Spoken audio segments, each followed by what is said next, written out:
Boa noite, meus irmãos. Que a paz de Cristo esteja em nossos corações. Sempre quando eu estou chegando, as crianças estão saindo, eu fico sem saber para onde eu vou. Se eu venho para cá, se eu vou para lá. Mas o Senhor tem me dado graças e eu estou indo. É por causa do tamanho, né? Só por isso, viu, irmãos? Hoje é domingo em que celebraremos a ceia do Senhor. Então nós vamos pensar sobre o tema a cura pela cruz. E para conversarmos um pouquinho sobre isso, nós vamos ver o que escreveu o apóstolo Pedro na sua primeira epístola, capítulo 2, versículo 24, que diz assim a palavra do Senhor: Ele mesmo levou em seu corpo os nossos pecados sobre o madeiro, para que morrêssemos para os pecados e vivêssemos para a justiça. Pois por suas feridas, vocês foram curados. Vamos orar, meus irmãos. Amado e querido Deus, nós estamos mais uma vez aqui reunidos, Senhor, e queremos, ó Pai, ouvir a Tua voz. E o Teu povo aqui já cantou, já orou, está ansioso, ó Pai, para sair daqui refletindo sobre as verdades da Tua palavra. Peço que o Senhor continue conosco, nos dando uma noite na Tua presença, em que possamos refletir sobre a obra do Teu Filho na cruz do Calvário. É no nome do Teu Filho Jesus que oramos. Amém. Irmãos, essa carta escrita pelo apóstolo Pedro faz parte de uma das divisões das Escrituras Sagradas, que são o que nós chamamos de cartas gerais. E, especificamente, Pedro escreve com a intenção de encorajar os cristãos que viviam na região da Ásia Menor, Capadócia, né?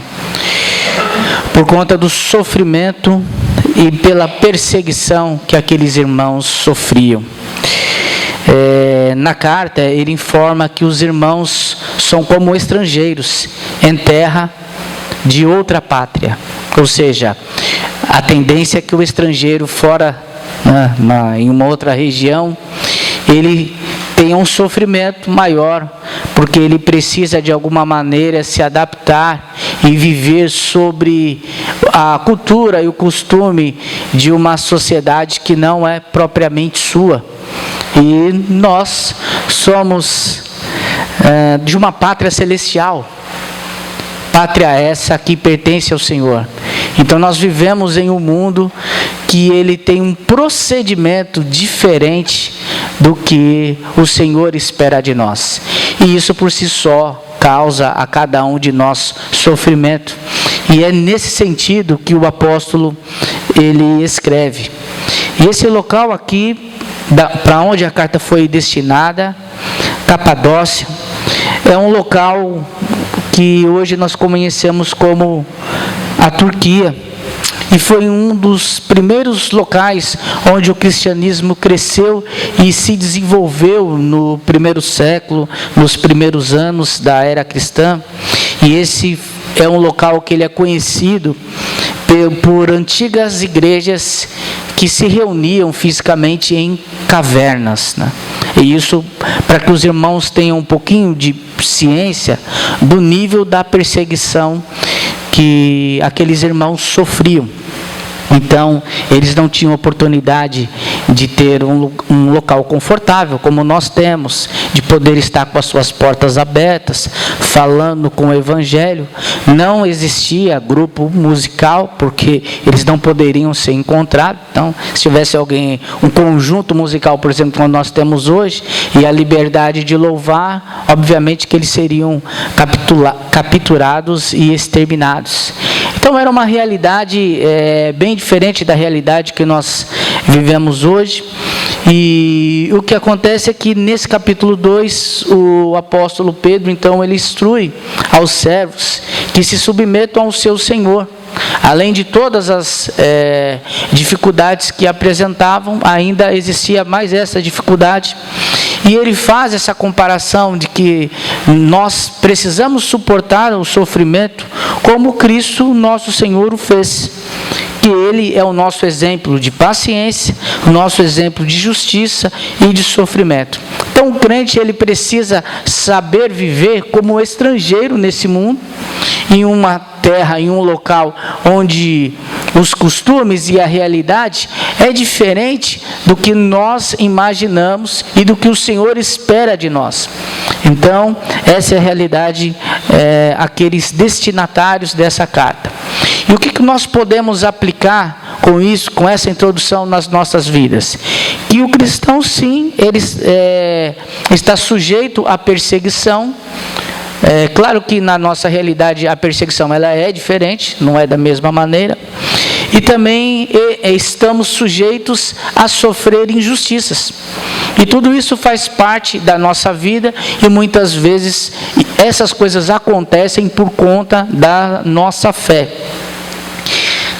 Mas também precisamos destacar que a ideia aqui não é sermos masoquistas, tá bom? Então, não é porque eu sou cristão que Cristo sofreu que eu vou procurar para a minha vida sofrimento. Então, alto lá que não é esse o pensamento, não é essa aplicação que temos que ter para nós. Então, precisamos entender que passamos por sofrimento, isso é da vida e precisamos ter paciência como Cristo teve, mas não devemos procurar o sofrimento. Então, você que gosta de sofrer, desculpa, eu não estou te encorajando. Dessa vez não.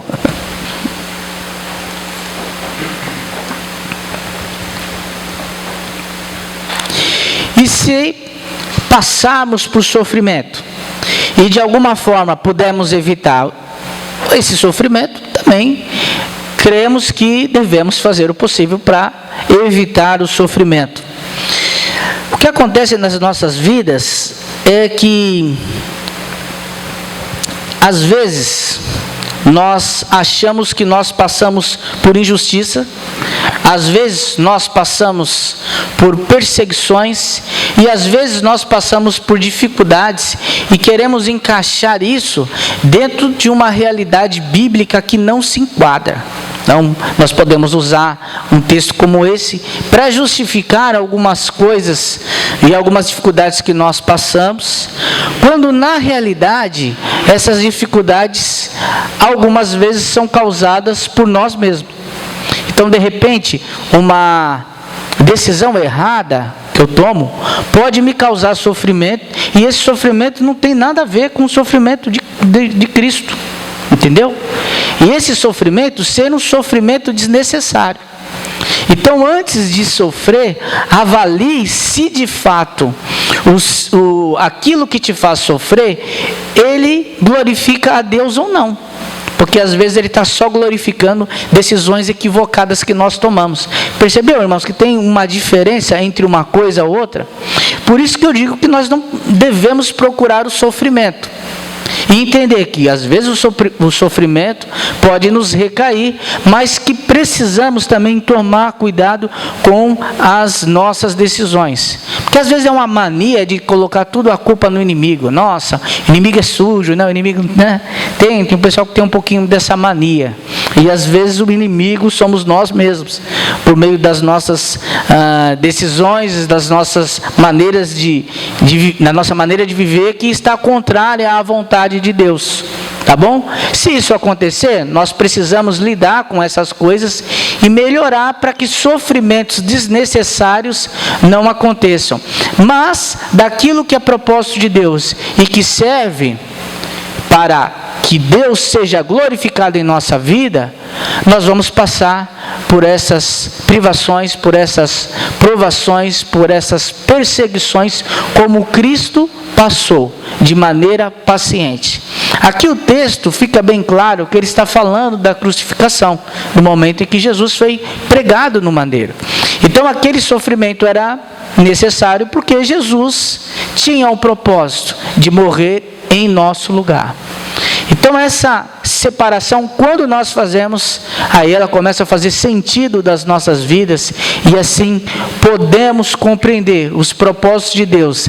Estamos preparados para situações adversas que precisamos passar por conta do Evangelho e evitar também sofrimentos desnecessários. Combinado então isso? Para ninguém ficar se vitimizando, às vezes por decisões que tomamos, e sim, passar com paciência no sofrimento, quando houver necessidade, quando isso de alguma forma glorificar o nome do nosso Salvador. Mas vamos aqui para algumas lições então desse texto, que Jesus, ele levou nossos pecados no madeiro. É isso que diz o texto, né? E eu lembrei até de uma situação aqui diferente, que esse madeiro aqui é nada mais, nada menos que um sinônimo para a cruz. Tá bom, irmãos? Antes que alguém pense alguma coisa diferente, porque eu já ouvi de algumas pessoas que o madeiro relatado na Bíblia era um instrumento de tortura romana, que era uma estaca, né? E não uma cruz. Claro que Jesus foi sacrificado do mesmo jeito, que ele venceu a morte, etc. Mas é uma colocação descabida. Ele é totalmente sinônimo da cruz, o madeiro aqui. Até porque em João capítulo 19, ele fala que Jesus foi pregado, né? E ele diz claramente sobre os pregos em suas mãos. Se ele tivesse sido pregado com as mãos juntas e um madeiro reto, seria prego e não pregos, né? Inclusive na Bíblia desse grupo, né? Aqui eu vou dar nomes aos bois logo, falar os testemunhas de Jeová, tem teoricamente essa falha, esse erro aí, para poder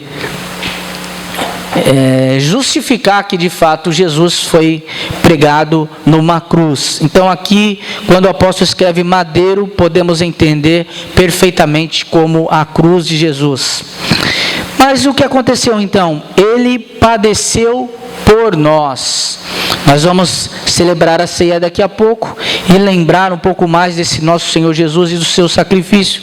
Mas ainda em 1 Pedro, capítulo 4, versículo 1, diz que Cristo padeceu por nós na carne.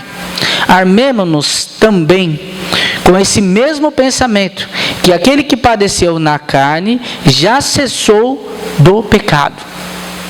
Então aqui, o que o Pedro nesse versículo ele está defendendo? Que Jesus já padeceu por nós na sua carne, e nós devemos ficar armados com essa realidade, porque o pecado, por meio da cruz, ele cessou, ele foi vencido. E aí nós precisamos viver uma vida em que nós devemos nos armar para lutar contra esse pecado. O pecado já foi vencido na cruz, ótimo. Então eu vou continuar pecando? Não. Eu vou procurar viver uma vida diferente. Eu vou justificar e honrar aquele que pagou o meu pecado na cruz do Calvário. Por quê? Jesus padeceu por nós, porque nós não teríamos capacidade de suportar a justiça de Deus sobre os nossos pecados. Nem eu nem você poderíamos fazer isso. Nem eu nem você poderíamos suportar o peso do nosso pecado, porque seríamos aniquilados através da morte. Quem aqui tem poder sobre a morte? Aqui ninguém, né? Mas em 1 Coríntios capítulo 15, nós vemos que Jesus venceu a morte. Ele nos libertou, e por meio da sua ressurreição, nós temos também essa mesma esperança. Em Romanos capítulo 6, versículo 23, como é de conhecimento dos irmãos, ele diz que o salário do pecado é a morte. Então, se Jesus não tivesse padecido em nosso lugar, nós padeceríamos mais de uma vez por todas. Percebeu a diferença? De Jesus ter padecido em nosso lugar, e se nós fôssemos, entre aspas, tentar pagar o preço que nos era devido, nós seríamos totalmente aniquilados. Então Jesus tomou o nosso lugar. Ele tomou o nosso lugar na cruz do Calvário. O Filho de Deus foi erguido na cruz do Calvário. E lá ele atraiu o mundo. Jesus, ele carregou sobre ele o peso de todo mundo. Sabe quando nós estamos cansados? Estou muito atarefado essa semana. Parece que tem um mundo nas nossas costas, né? Nossa, essa semana, tomara que acabe. Olha, eu não tenho tempo para nada, não sei o que. Está tudo bem corrido. Às vezes nós temos esse sentimento, né? Está tudo aqui no meu ombro. Isso literalmente aconteceu com Jesus. Porque ele carregou a culpa de todos nós nas suas costas. Ele suportou a nossa culpa. E ele foi erguido, tomando o nosso lugar, quando nós vemos em João, capítulo 19, versículo 32 e 33, que diz: mas eu, quando for levantado da terra, atrairei todas as pessoas para mim. Ele disse isso para expressar o tipo de morte que sofreria e de dor. Ou seja, falando da cruz. Que na cruz ele traria para si todos os olhares e toda a culpa e todo o peso do mundo. Então, irmãos, todo o peso e toda a culpa que eu e você deveríamos pagar, mas não somos capazes, Jesus já fez na cruz do Calvário.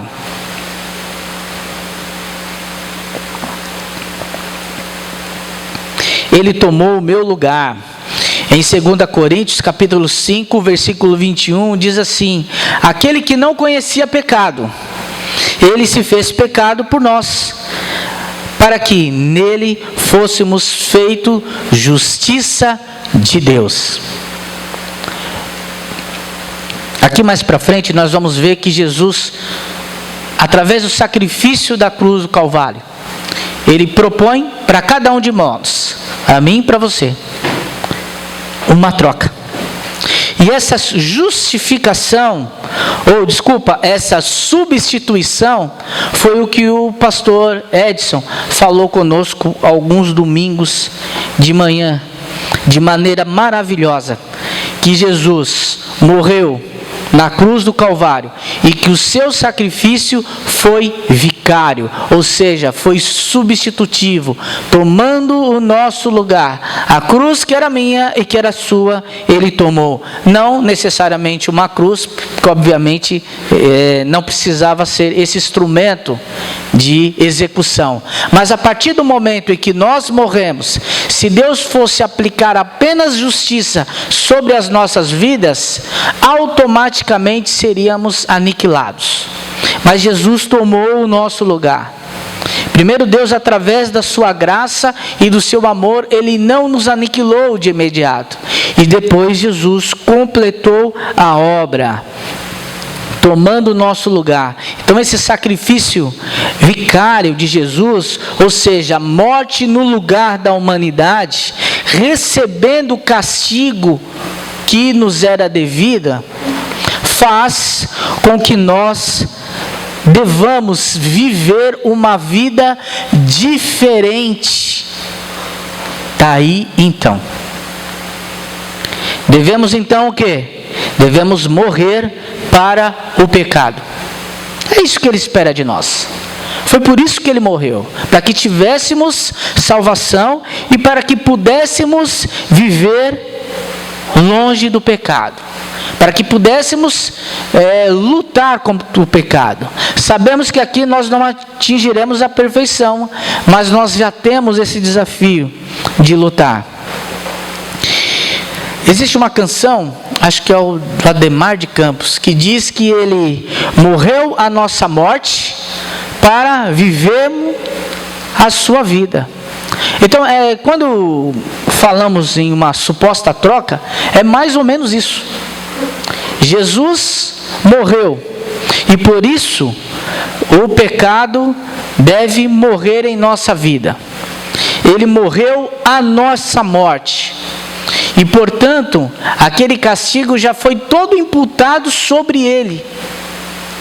Cabendo a nós vivemos de maneira que não busquemos mais o pecado, uma sequência de domingos atrás, uma canção que diz que nós devemos ser uma nova criatura, que fala sobre alguém que entendeu de fato o sacrifício de Jesus, porque esse é o propósito dele ter morrido em nosso lugar e ter levado a nossa culpa, para que tenhamos condição de viver uma nova vida, ou viver a vida dele. E em 2 Coríntios 5,17 diz isso: portanto, se alguém está em Cristo, é uma nova criatura, e as coisas velhas já passaram, eis que tudo se fez novo. Devemos viver a sua vida. Então está aí a proposta da troca. Ele morreu a morte que nós deveríamos viver, logo nós temos que viver a sua vida. E o que é viver a vida de Jesus? É viver uma vida de dedicação para Ele e uma vida que busca fazer a sua vontade. Ainda em 2 Coríntios, antes do versículo 17, versículo 14 e 15, diz assim, porque o amor de Cristo nos constrange, julgando nós assim que, se um morreu por todos, logo todos morreram. E se ele morreu por todos, para que os que vivam não vivam mais para si, mas para aquele por quem ele morreu e ressuscitou. Então, um morreu por todos, logo todos estão mortos. E todos aqueles que vivam, não vivam mais para si, mas para aquele que morreu, ou seja, Jesus. Então aí está essa proposta da troca. Devemos viver para Jesus, porque Ele morreu no nosso lugar. Um morreu por todos, então todos devem viver por Ele. Então, meus irmãos, resumindo, Cristo morreu por nós e precisamos viver por Ele. Viver a vida que Ele espera de nós, para que outras pessoas tenham oportunidade de ser resgatadas da maneira que nós fomos. Lembra? Ele carregou a culpa do mundo todo. Não há mais a necessidade de termos ninguém que seja culpado, porque Ele já carregou, Ele já pagou o preço que é nosso. Então precisamos viver para essa verdade e anunciar que existe uma nova vida, existe uma troca, e essa troca para nós é muito vantajosa. O verso propõe que Cristo morreu, logo Ele tomou o nosso lugar, e por isso temos que viver a sua vida. A troca lógica é os nossos pecados pela justiça divina. É isso que nós estamos trocando aqui, nada mais e nada menos. Então, irmãos, nós não encontraremos uma melhor proposta do que essa. Nas suas horas finais, o Senhor Jesus Cristo, ainda falando sobre a sua morte, Ele nos lembra sobre o que hoje nós vamos celebrar, que é a ceia do Senhor, para refletirmos sobre a sua morte e sobre a obra que foi feita na cruz do Calvário. Ele nos curou da escravidão. Então não foi, como o pastor Elias disse hoje pela manhã na escola bíblica dominical, não foi da rinite necessariamente, da unha encravada, da dor de cabeça. Todas essas coisas Ele pode fazer, mas Ele nos curou da escravidão. Ele nos livrou do poder do pecado, que nos escraviza e faz separação entre nós e Deus.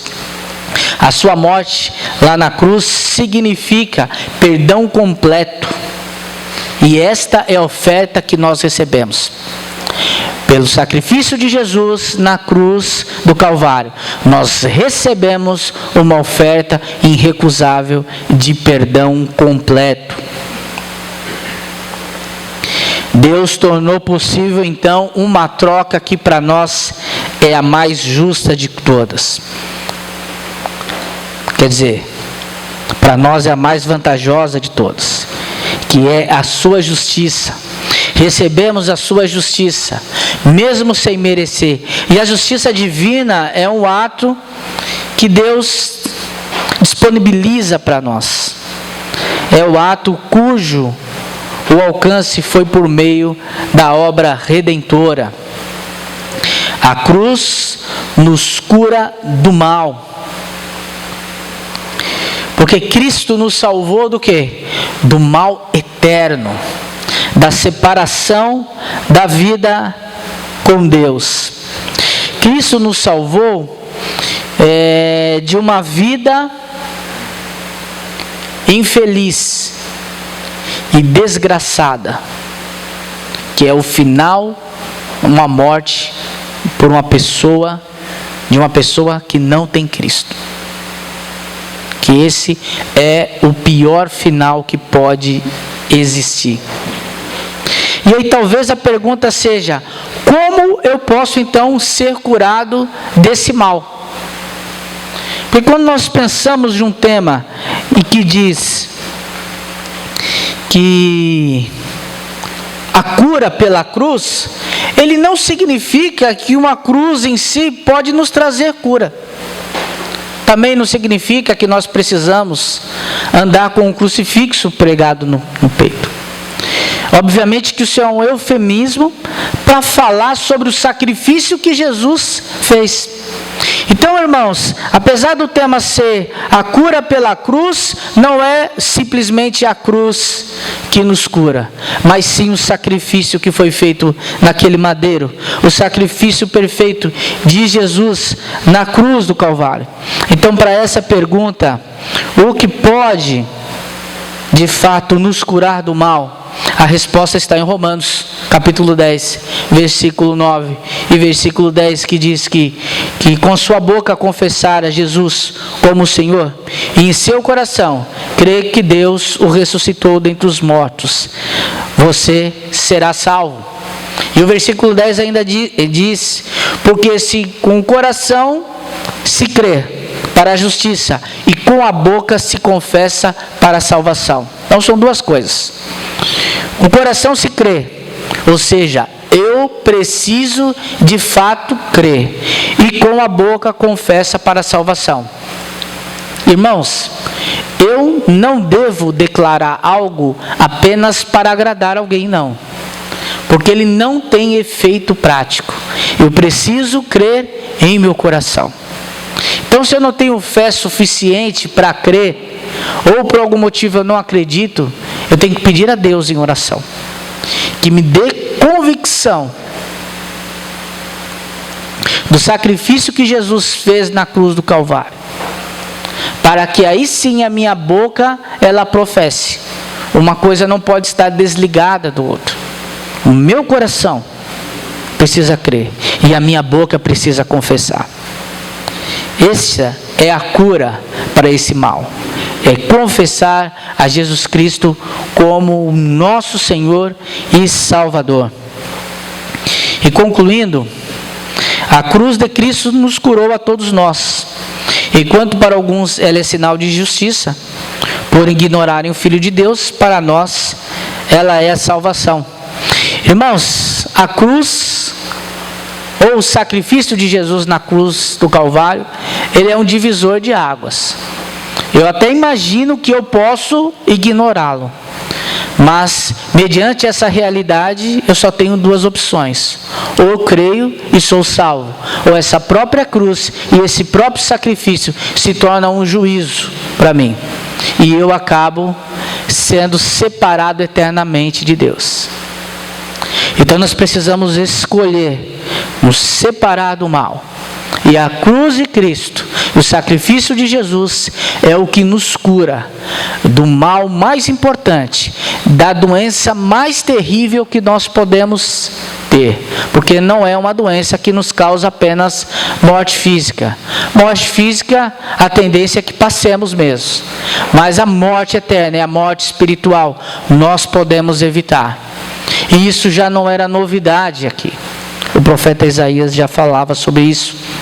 Isaías capítulo 53, versículo 5, diz assim: mas ele foi ferido por causa das nossas transgressões e moído por causa das nossas iniquidades.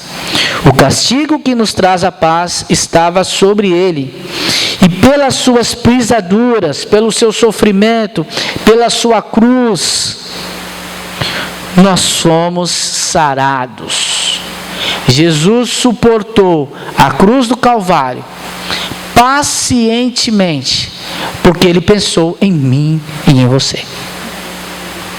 Ele morreu naquela cruz e o seu sofrimento teve um propósito, que é nos salvar. E isso não deve ser ignorado.